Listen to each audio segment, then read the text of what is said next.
Habari, mimi ni Khamisi Salim, mwalimu wa lugha ya Kituruki katika Mapindi App. Leo tu katika unit ya pili kwenye lugha ya Kituruki. Tukona kuangalia somo la kwanza ambao ni mfumo wa swali la jibu ndio au hapana. Sawa, kwenye lugha ya Kituruki huu ni mfumo wa swali katika ngazi za kwanza kabisa. Kwamba tuna viulizio ambavyo tunaweza tukavielezea hapa, lakini pia tukatoa mifano na klasi ikaweza kufahamika zaidi. Kuna mfumo kama ufuatao. Kwamba tunasema mfumo wa swali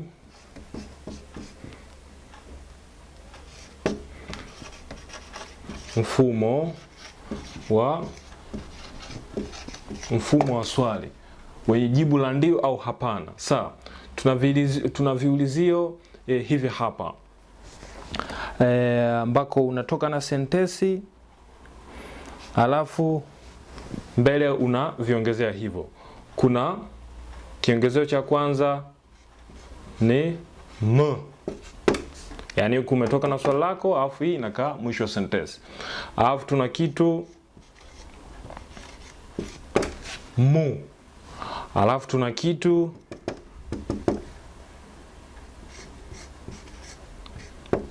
ni, alafu tuna kitu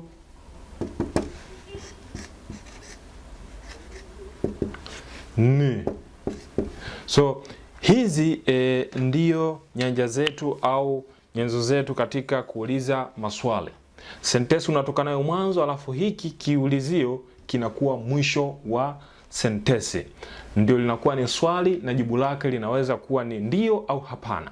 Sawa, wakati gani unaongeza m, wakati gani unaongeza mu, wakati gani unaongeza mi, wakati gani unaongeza mi, hizi tutakuja kuziangalia hapo mbele baadaye kidogo. Sawa, hivi ndio viulizio vya maswali yetu. Twende kuangalia mfano.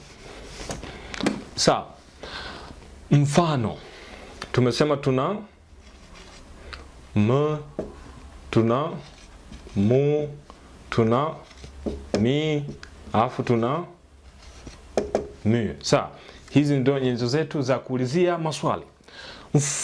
Mfano wa kwanza, bu kitap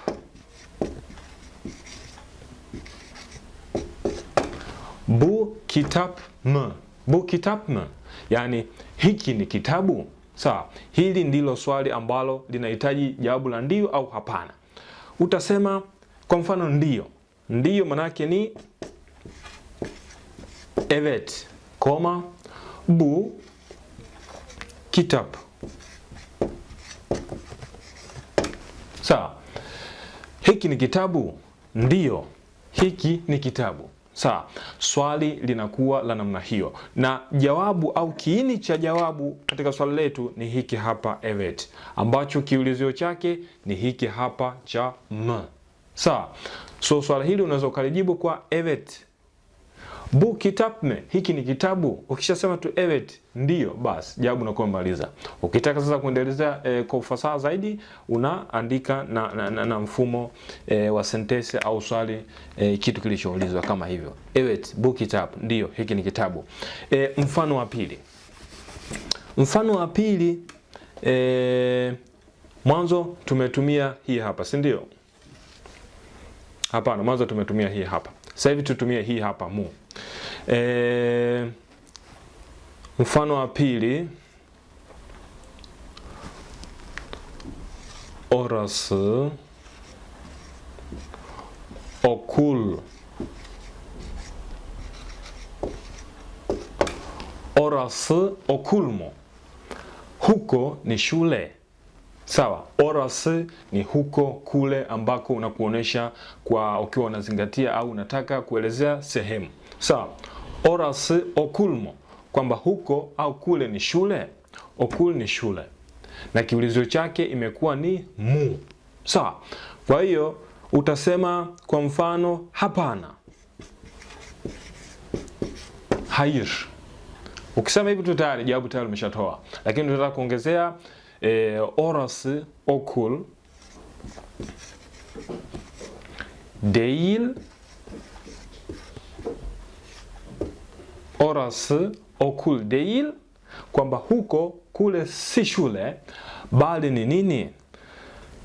Hastane kwa mfano. Kwamba ni hospitali. Hapana, si shule, ni hospitali. Sawa. Kwa hiyo hii ndilo swali la pili na mfano wa pili ambao ukichambua vitu kama hivi.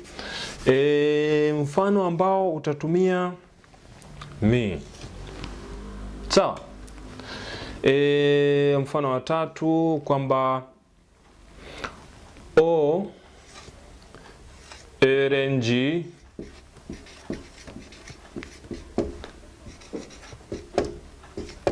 o öğrenci mi? Yeye ni mwanafunzi? Unaweza kusema ndiyo, yeye ni mwanafunzi. Utaiandikaje? Evet. Evet. O öğrenci. Ndiyo, yeye ni mwanafunzi. O ni yeye, öğrenci mwanafunzi. So ni mfano wa tatu ambao umeelezea namna gani ya kuweza kutumia kiulizio na jawabu linavyokuwa. Tutumie mu. Sawa. Kwa mfano wa 4, si ndio? Mu.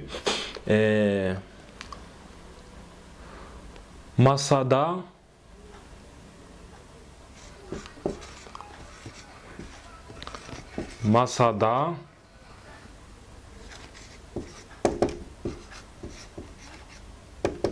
gözlük mü?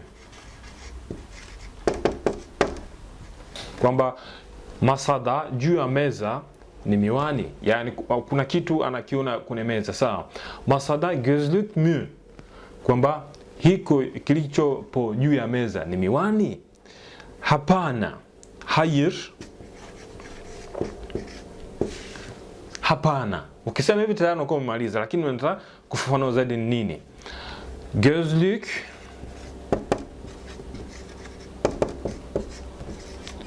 değil. Gözlük değil. Sawa. Ni kwa mfano ni tunasemaje? Gözlük değil ni nini kwa mfano? Saati.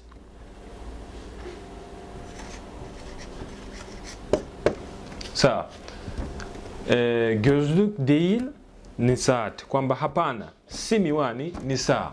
Kwa hili ndivyo ambavyo unaweza ukajibu kwa mfumo huo. Na kama mmegundua, tunaposema jibu la hapana, kuna kitu kinakuwa kinaongezeka. Kwa hiyo hayır. Ukisema hayır, basi ndani yake kutakuwa kuna neno değil. Değil ni kukanusha. Hapana, si hiki, ni hiki. Sawa.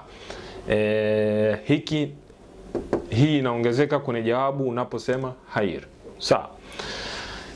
Na ukisema evet, jawabu linakuwa tayari limenyoka. Wakati gani unaongeza mi, mi, mu na hizo? Sawa. Unaongeza hizo wakati unafanya matumizi yafuatayo. Unaangalia nyuma ya kabla ya hii, mwisho wa sentensi. Sawa. Je, pameishiwa na e au pameishiwa na u? Sawa. Yani kabla ya kuongeza hii, silabi hizi, herufi nyepesi, ni ipi ambayo iko karibu kuanzia kabla ya hii neno linalofuata hapa? Yani kwa mfano tumesema ni gözlük. Gözlük mü, si ndio? So kabla ya nyongeza hii, hapa nyuma kuna herufi gani ya silabi ambayo ni katika hizi? Ikiwepo moja katika hizi, kama tuna k au tuna u, kwa ipo hiyo, hapa inakuwa ni mü. Sawa. Kwa mfano hapa kungekuwa hamna u, kungekuwepo e.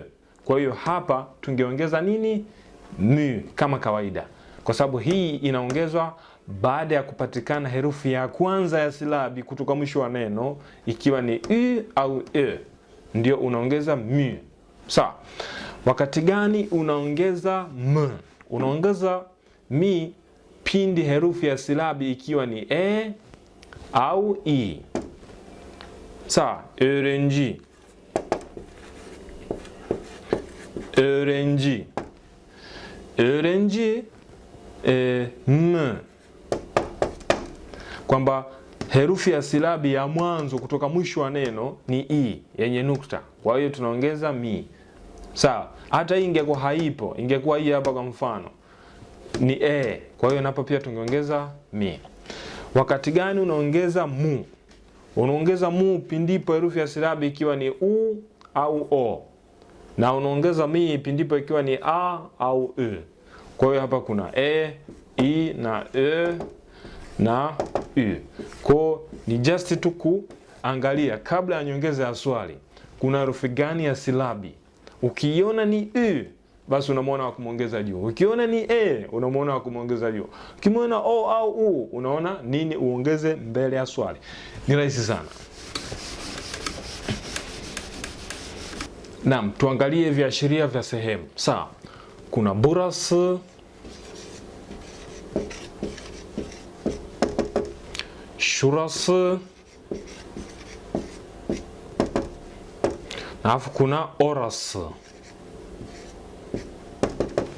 Sawa, hivi ni viashirio vya sehemu, kwamba burası ni hapa kwenye eneo. Sawa, şurası ni hapo kwenye eneo, orası ni kule kwenye eneo. Sawa, hiyo ndio inakuwa ni maana halisi ya namna hiyo. Na unaweza ukaweka neno lolote ambalo unataka kuliainisha kama lipo kwenye eneo. Sawa, inakuwa ni kwa mfumo wa namna hiyo. Kama hapa burası okul, kwamba hapa ni shule. Sawa, yani hili eneo tulilopo hapa, hapo unapopaona hapa ni shule. Sawa, şurası polisi,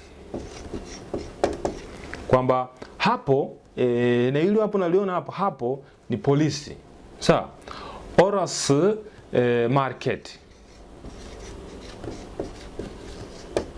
kwamba pale ni mbali. Sasa pale au kule ni soko, market. So hivi ni viashiria ambavyo tunaweza tukavizingatia kwa ajili ya kuweza kuwa makini zaidi katika vitu tunavyoendelea kuvisoma. Huu ni mwisho wa somo la kwanza katika uniti ya pili kwenye lugha ya Kituruki. Jifunze kupitia Mapindi App, elimu kiganjani.